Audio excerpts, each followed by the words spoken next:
We're back with some breaking news. This just coming down moments ago. Israel has agreed to 4-hour daily humanitarian pauses in the fighting with Hamas. 4-hour pause in northern Gaza each day. This is huge. This is huge. All right, that's just some of the reporting on what you heard, a major announcement from the White House. It's perhaps just the latest example of what can be described as spin during the conflict between Israel and Hamas, generously caused spin. We're going to get to the online propaganda that's been spun in favor of both sides. Both sides are trying to spin in a minute, and there is a lot of that. But first, why today's announcement comes with an asterisk. Just look at the headlines. Israel will begin 4-hour pauses. Biden gets 4-hour battle pauses. Western media paints this as something new and big and a big change. Even the National Security Council spokesman called it a big deal. It's actually not new. Israel's been doing this for a while now. IDF spokesperson Jonathan Conricus is here. It's good to see you, sir. I'm trying to figure out, is there anything different that's happening than I'd seen over the past 5-6 days? Corridors for humanitarian evacuations, Israeli troops protecting Gazan civilians as they move south?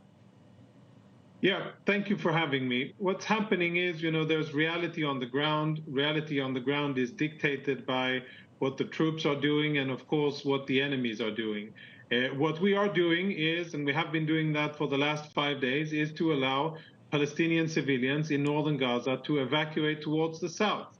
We're doing that because we want to empty the battlefield. We're not fighting the civilians. They are not our enemy. We want to get to Hamas and dismantle Hamas in their strongholds. And it's simply a much better and easier way of doing it without having civilians in the way being used as human shields by Hamas.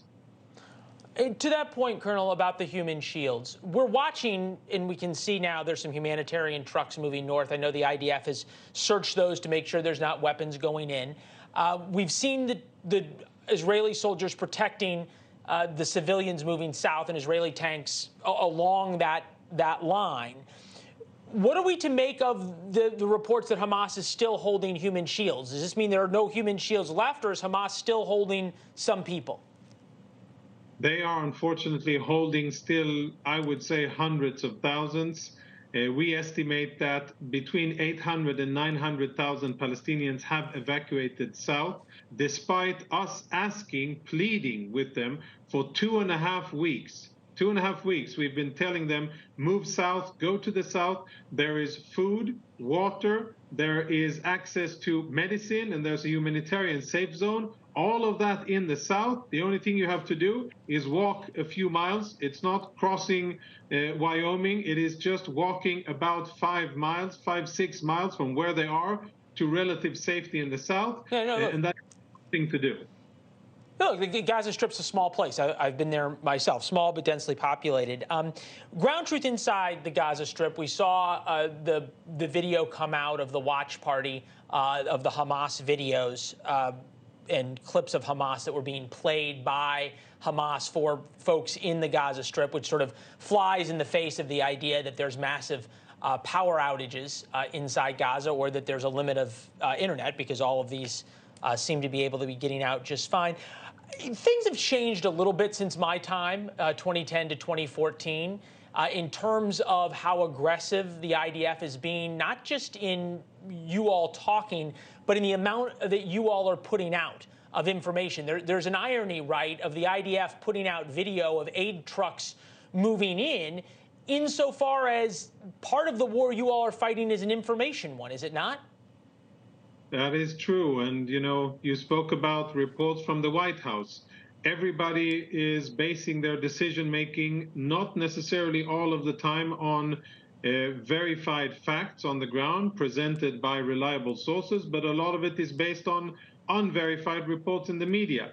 Gaza is a place that reporters are not allowed to report what they want, especially local freelancers.